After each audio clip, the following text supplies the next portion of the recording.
सबका मतलब सभी का, यानी उनका भी जो किसी वजह से शारीरिक तौर पर अधूरे रह गए। विकास की धारा में जब तक वो लोग भी शामिल नहीं होते तब तक केंद्र सरकार के सबका साथ सबका विकास का नारा भला कैसे बुलंद हो सकता है।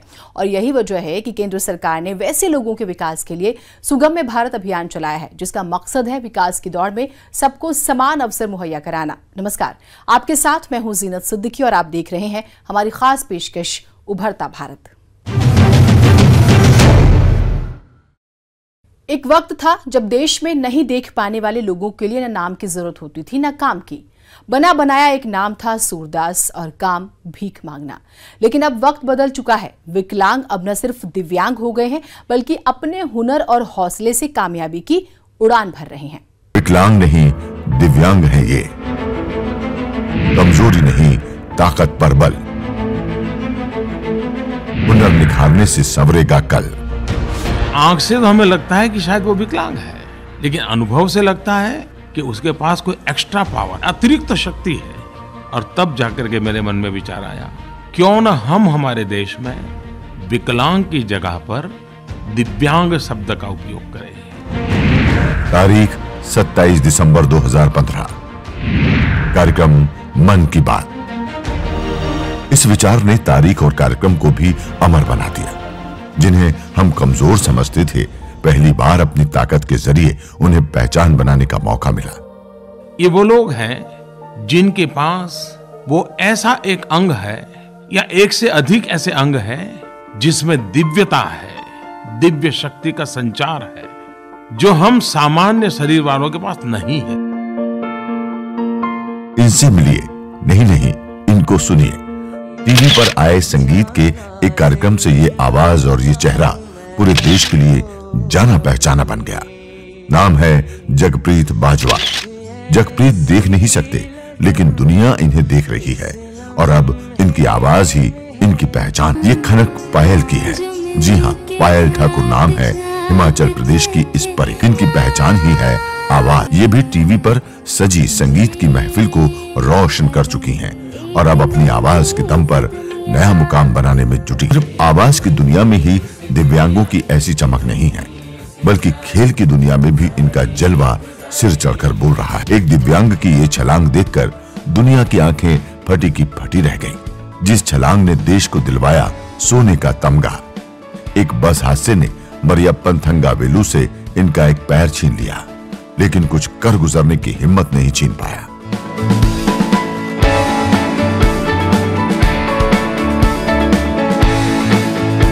रियो पैरालंपिक में ये देखना बेहद शानदार था। वो क्षण जब भाला फेंकने के लिए ये दौड़ते आए और चंद सेकंड में इन्होंने पूरी दुनिया को हैरान कर दिया। तालियों के बीच मैदान में खुशी से झूमते देवेंद्र झाझरिया ने देखने वालों के रोंगटे खड़े कर दिए थे। 2 हाथ 2 पैर के साथ चुस्त दुरुस्त होने के बावजूद हमारे पास शिकायतों का अंबार होता है। नाकामी को छुपाने के लिए खुद में 1000 कमियां तलाशने की आदत होती है। ऐसे में कमियों के बावजूद जो जीत रहे हैं, यकीनन वो दिव्यांग ही तो हैं। विकलांग कहता है तो पहली हमारी नजर उसके शरीर की कौन सी कमी है उस तरफ जाती है। मैं ये सोच बदलना चाहता हूं कि उसे मिलते ही कोई कहे ये दिव्यांग है, तो मेरी नजर उस बात पे जाएगी कि उसके अंदर कौन सी एक्स्ट्रा ऑर्डिनरी क्वालिटी भगवान ने दी है। नहीं देख पाने वाला शख्स अपनी उंगलियों की मदद से पढ़ रहा है। नहीं सुन पाने वाला शख्स इशारों से सुन रहा है। नहीं चल पाने वाला शख्स व्हीलचेयर से चल रहा है। दिव्यांग इन्हें नहीं कहेंगे तो फिर भला किसे कहेंगे। शारीरिक कमी के बावजूद सालों से इन लोगों को कई तरह की ज्यादतियां भी सहनी पड़ी। अपनी कमी से लड़ने के लिए मिलने वाली सुविधाओं को मुहैया कराने के नाम पर ठगी का शिकार होना पड़ा। लेकिन अब दिव्यांग और सुविधा के बीच से बिचौलिए हटा दिए गए हैं। हम जानते हैं कभी कभी सरकार की ऐसी योजनाओं का दुरुपयोग करने वालों की भी कमी नहीं होती है। बिचौलिए मैदान में आ जाते हैं।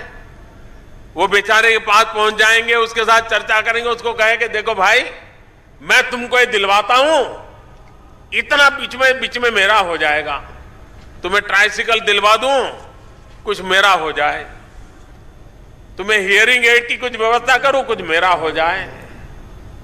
ये कैंप लगाने का परिणाम ये हुआ है कि बिचौलिए नाम की दुनिया समाप्त हो गई है, उनको जरा तकलीफ हो रही है। ये सब इसलिए किया गया है ताकि दिव्यांगों को भी जिंदगी की दौड़ में शामिल होने के लिए समान मौका मुहैया कराया जा सके, ताकि ये भी परेशानियों को पछाड़कर कामयाबी के मैदान में सरपट दौड़ लगा सकें, ताकि ये सच्चे मायने में खुद को दिव्यांग साबित कर सकें। Bureau report, news 18 network.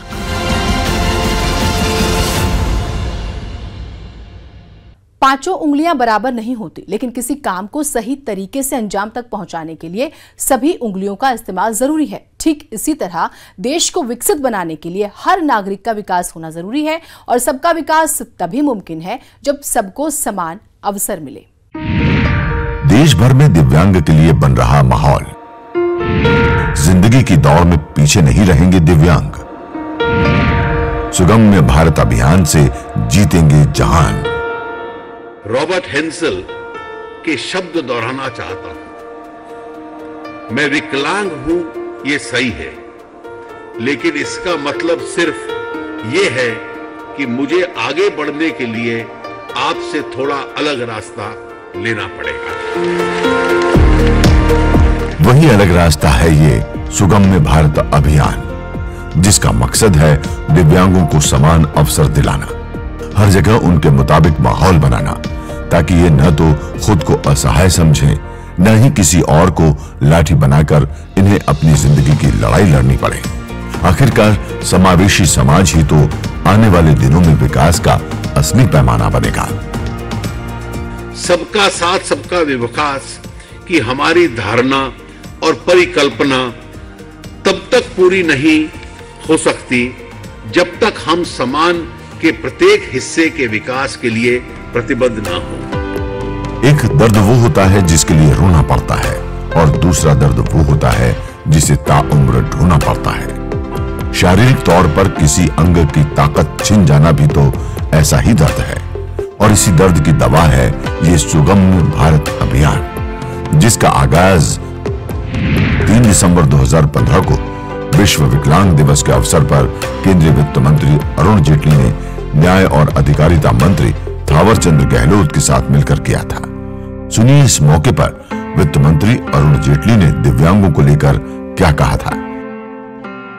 जो लोग किसी ना किसी प्रकार की विकलांगता से गुजरते हैं, उनके जनजीवन को सामान्य बनाने के लिए समाज का जो एनवायरनमेंट है, वातावरण है, जो इकोसिस्टम है, वो कितना मजबूती से हम लोग तैयार कर सकते हैं।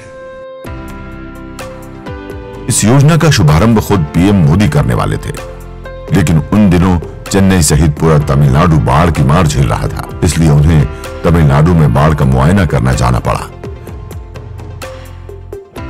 हालांकि भले ही इस कार्यक्रम में पीएम मोदी खुद नहीं पहुंच पाए, लेकिन उनके संदेश को अरुण जेटली ने पूरे देश तक पहुंचाया। स्वयं में विश्वास और उस विश्वास के साथ सकारात्मक रवैया रखना, और इसको जीवन को चुनौती के रूप में आगे लेना। और आप में से बहुत ऐसे हैं जिन्होंने ये जीवन स्वयं इस शैली से आगे बढ़ाया ही है, और अपने अन्य साथियों को भी प्रेरणा दी है। ये क्यों जरूरी है, जरा ये भी समझ लीजिए। जरा सोचिए कि अगर किसी दिन नहीं देख पाने वाले इंसान को कोई रास्ता दिखाने वाला नहीं मिले, तो वो सड़क कैसे पार करेगा? व्हीलचेयर के सहारे चलने वाला कोई शख्स खुद से बस या ट्रेन में कैसे चढ़ सकेगा? बाजार के किसी दुकान से अपनी पसंद का सामान कैसे खरीद सकेगा? पढ़ाई या फिर काम की वजह से अपने स्कूल, कॉलेज या फिर अपने दफ्तर खुद ही कैसे जा सकेगा? और जब तक ये नहीं होता, तब तक देश की करीब 3 करोड़ आबादी को समानता का एहसास होगा क्या? ये अभियान सच्चे अर्थ में विकलांगजनों के लिए फिजिकल अथवा वर्चुअल सभी तरह के अधोसंरचना को परिवर्तित कर उसे सुगमय एवं समावेशी बनाने का लक्ष्य रखता है। इस मौके पर एक वेब पोर्टल और एक मोबाइल ऐप लॉन्च किया गया। चलिए अब आपको इस योजना के बारे में बताते हैं। सुगम्य भारत अभियान का लक्ष्य जुलाई 2019 तक दिल्ली और राज्यों की राजधानियों के 50% सरकारी भवनों को निशक्तजनों के लिए सुगम बनाना है। मार्च 2019 तक देश में सरकारी क्षेत्र के परिवहनों का 25% निशक्तजनों के लिए सुगम बनाना है। केंद्र सरकार और राज्य सरकारों की ओर से जारी किए जाने वाले सार्वजनिक दस्तावेजों का कम से कम 50% हिस्सा निशक्तजनों के लिए पहुंच मानकों को पूरा करना। निशक्तजनों के लिए 1700 करोड़ रुपए की लागत से एक विशेष विश्वविद्यालय का निर्माण कराना है। जुलाई 2016 तक देश के अंतर्राष्ट्रीय हवाई अड्डों के साथ A1, A और B श्रेणी के स्टेशनों को निशक्तजनों के लिए सुगम बनाना था। जुलाई 2016 तक भारत के 48 शहरों में 100 महत्वपूर्ण सरकारी इमारतों की पहचान करने और उन्हें पूरी तरह विकलांगजनों के लिए सुगम्य बनाना था। दरअसल सुगम्य भारत अभियान का मकसद सूचना, परिवहन, भौतिक वातावरण, संचार टेक्नोलॉजी और सेवाओं और आपातकालीन सेवाओं तक विकलांग व्यक्तियों की पहुंच सुनिश्चित करना है। Bureau report, news 18।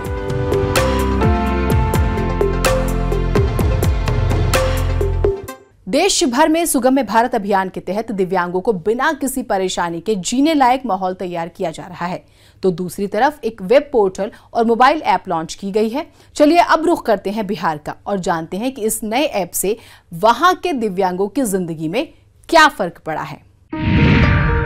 दिव्यांगों की जिंदगी आसान करने वाला ऐप। दिव्यांग सारथी मोबाइल ऐप से मिल रही मदद। काम के लिए अब नहीं भटकना पड़ेगा दर दर। ऐप के जरिए सारी जानकारी चली जाएगी घर।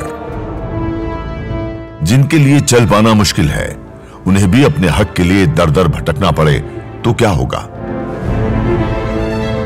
जो देख भी नहीं सकते, उन्हें जिंदगी की राह खोजने के लिए दफ्तरों की चौखट पर एड़ियां रगड़नी पड़े तो क्या होगा? जो बोल और सुन नहीं सकते, उन्हें एक काम के लिए अगर गोल गोल घूमना पड़े तो क्या होगा? पहले ऐसा ही होता था। एक सर्टिफिकेट बनवाने के लिए न जाने कितने दफ्तरों के चक्कर काटने पड़ते थे, लेकिन अब ऐसा नहीं होगा। हम जैसे व्यक्ति घर से बाहर निकल नहीं पाते हैं, ऑफिस दफ्तर का चक्कर लगा पाना संभव नहीं होता है। तो ये जो ऐप आया है, अगर ये घर बैठे हम सारी जानकारी ले लेंगे और हमें इससे ये भी पता चल रहा है कि इसके हक के लिए हम किन के पास जा सकते हैं, किन को कॉल कर सकते हैं, किन से बात कर सकते हैं। जो चलने में असमर्थ हैं, तो उन लोग के लिए घर बैठे कुछ भी समस्या हो, जैसे हमको बिल अगर पे करना है तो घर बैठे पे कर सकते हैं। अगर हमें किसी प्रकार का आईडी प्रूफ बनाना है, जैसे विकलांगता सर्टिफिकेट हो गया या ट्रेन पास हो गया, तो हम घर बैठे कर सकते हैं। ये चमत्कार हुआ है उस ऐप से जिसका नाम है दिव्यांग सारथी, जिसे 26 सितंबर 2017 को केंद्रीय सामाजिक न्याय और अधिकारिता मंत्री थावरचंद गहलोत ने लॉन्च किया। अब ये बड़ी तेजी से दिव्यांग लोगों का हथियार बन रहा है। छात्रों को पढ़ाई लिखाई से लेकर छात्रवृत्ति तक की जानकारी घर बैठे ही मिलने लगी है। दिव्यांग लोगों को बहुत ही लाभ हुआ है। इस ऐप से दिव्यांग लोगों को रोजगार में सहायता मिलता है और इससे जो विकलांग भाई अगर पढ़ रहे हैं उनको छात्रवृत्ति भी अवेलेबल है। आज हम यूज कर रहे हैं तो हमको ये पता चल रहा है कि इससे बहुत राहत है, वो भटकना नहीं पड़ रहा। छात्रवृत्ति घर बैठे ही सूचना इन्फॉर्मेशन सारी जानकारी मिल रही है। कहीं हम लोग को दूसरे जगह भटकना नहीं पड़ रहा है। इसके वजह से हम लोग घर बैठे बैठे तरह तरह के जो छात्रवृत्ति और जो भी उससे हम लोग की जो की आवश्यकता है उससे घर पर ही हमको मिल जाता है। स्मार्टफोन प्रयोग करने वाले दिव्यांग लोग बड़ी तेजी से दिव्यांग सारथी ऐप का इस्तेमाल करने लगे हैं और इसकी वजह है ऐप की खासियत। यह है दिव्यांग सारथी ऐप की खासियत। इसमें ऑडियो नोट्स भी हैं, जिससे लिखित जानकारी को ऑडियो फाइल में बदला जा सकता है, जिससे दिव्यांगों को जानकारी प्राप्त करने में आसानी होती है। साथ ही इसके फॉन्ट का आकार भी बदला जा सकता है। गूगल प्ले स्टोर पर उपलब्ध ये ऐप बिना इंटरनेट के भी इस्तेमाल किया जा सकता है। इसी वजह से बिहार के राज्य निशक्तता आयुक्त दिव्यांग सारथी ऐप को दिव्यांगजनों के लिए काफी महत्वपूर्ण बता रहे हैं। इस ऐप से अभी के दिव्यांगों को बहुत हद तक सारी सुविधाएं एक ही छत के नीचे मुहैया हो रही हैं। सारी जानकारी उनको एक जगह इकट्ठा हो रही है और उनको मिल रही है। केंद्र सरकार ने पहले से चली आ रही 7 प्रकार की दिव्यांगता की श्रेणी को भी बदल दिया है। अब दिव्यांगता की श्रेणी बढ़कर 21 प्रकार की हो गई है। से पहले 7 प्रकार का विकलांगता था, इस बार 21 प्रकार का विकलांगता हो गया। तो इससे कि हर एक का विकलांगता का क्या हमारा अधिकार है उसके बारे में जान के और हम उस चीज़ से लाभान्वित हो सकते हैं। अभी 21 प्रकार के दिव्यांगजन हो गए, उनकी भी इनको जानकारी नहीं थी। मैंने डॉक्टर को बैठा कर बताया भी हूँ और हॉस्पिटल में भी सर्टिफिकेट बनने के लिए मैंने आदेश दिया हूँ कि दिव्यांग लोगों को परेशानी नहीं होना पड़े और जहाँ है उसके आसपास ही उसका सर्टिफिकेट वगैरह बन जाए। ये सदी भारत की है और ये तभी मुमकिन है जब हर नागरिक को काम करने और आगे बढ़ने का समान अवसर मिले। और ये तभी हो सकता है जब दिव्यांग लोग भी समाज की मुख्य धारा से जुड़ जाएं और देश के विकास में उनकी भी बराबर की भूमिका हो पाए। Bureau report, news 18 network.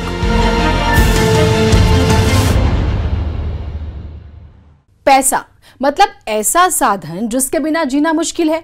ये मुश्किल कई बार हाथ फैलाने के लिए भी मजबूर कर देती है और यही वजह है कि दिव्यांगों की जिंदगी को आर्थिक परेशानी से महफूज बनाने के लिए सालों से चल रही पेंशन योजना में भी सुधार किया गया है।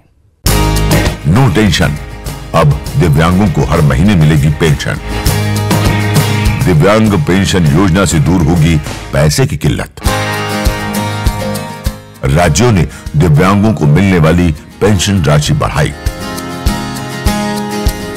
यूपी झारखंड में अब दिव्यांगों को मिलेंगे हर माह 1000 रुपए। तो पेंशन आ रही है आपकी बराबर आ रही है। अच्छा मानते से अच्छा तो है ही हमको। आज आपको मुझे प्रधानमंत्री दिव्यांग योजना के तहत पेंशन मिलती है। कितना परेशान किस तरीके से आप अस्वस्थ हैं? कहाँ से विकलांग? मैं पैर से विकलांग हूँ। मुझे विकलांग पेंशन मिलती है प्रधानमंत्री योजना के अंतर्गत। उत्तर प्रदेश के कानपुर की तस्वीरें हैं ये हैं राम सिंह। इनका एक हाथ नहीं है। इनको देखकर इनकी माली स्थिति का अंदाजा लगाना कोई मुश्किल काम नहीं है। अशोक ठीक से चल नहीं सकते। नहीं चल पाने की वजह से इनको काम मिलने और करने में खासी परेशानी होती है। बबलू भी दिव्यांग है और इनका जीवन भी पेंशन पर ही टिका है। प्रदेश में ऐसे लाचार लोगों की तादाद लाखों में है जिन्हें पिछले साल तक पेंशन के तौर पर हर महीने 500 रुपए मिलते थे, लेकिन अब ये राशि बढ़ा दी गई है। उत्तर प्रदेश में अब दिव्यांगों को पेंशन के तौर पर हर महीने 1000 रुपए देने का फैसला हुआ है। उत्तर प्रदेश की तरह झारखंड में भी दिव्यांगों को अब 1000 रुपए दिए जा रहे हैं। प्रदेश में दिव्यांगों को विवेकानंद योजना के तहत पेंशन दी जाती है। सुनिए इस योजना से लोगों को कितना लाभ है। अरे स्वामी विवेकानंद योजना तो इतना लाभकारी योजना है, इतना लाभकारी योजना कि कह नहीं सकते। 200 रुपये से स्टार्ट हुआ था। आने वाले समय में 1000 का नोट दिख रहा प्रति महीना उसमें बच्चों के साथ।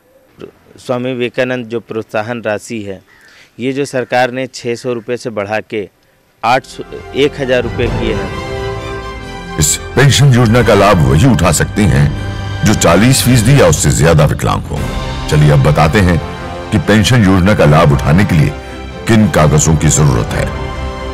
विकलांग प्रमाण पत्र, बोनाफाइड सर्टिफिकेट, आधार कार्ड की कॉपी, राशन कार्ड की कॉपी, परिवार का आय प्रमाण पत्र। सिर्फ पेंशन ही नहीं, झारखंड सरकार ने दिव्यांगों के चेहरे पर मुस्कान लाने के लिए कई और फैसले भी लिए हैं, जिनमें से एक है आरक्षण के प्रतिशत को बढ़ाना।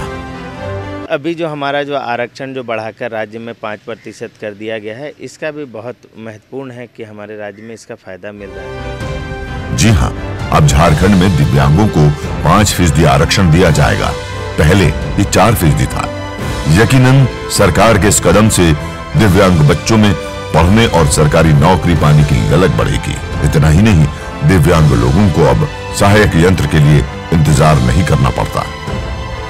पहले इंतजार करते थे लंबे समय तक, हम लोग बहुत लंबे समय तक ट्राईसाइकिल बटेगा, व्हीलचेयर बटेगा, रिक्शा बटेगा, हाँ बैसाखी बटेगा। अब वो बात नहीं है। बदलाव तो आए हैं और अब वो नजर भी आ रहे हैं। इसके अलावा लोगों का नजरिया भी बदला है। उनके लिए अलग से स्कूल और प्रशिक्षण केंद्र खुले हैं। तो वहीं अब माता पिता की सोच में भी दिव्यांग बच्चों को लेकर बदलाव आया है। उन्हें भी अब सामान्य बच्चों की तरह काम करने का मौका मिलने लगा है। Bureau report, news 18 network.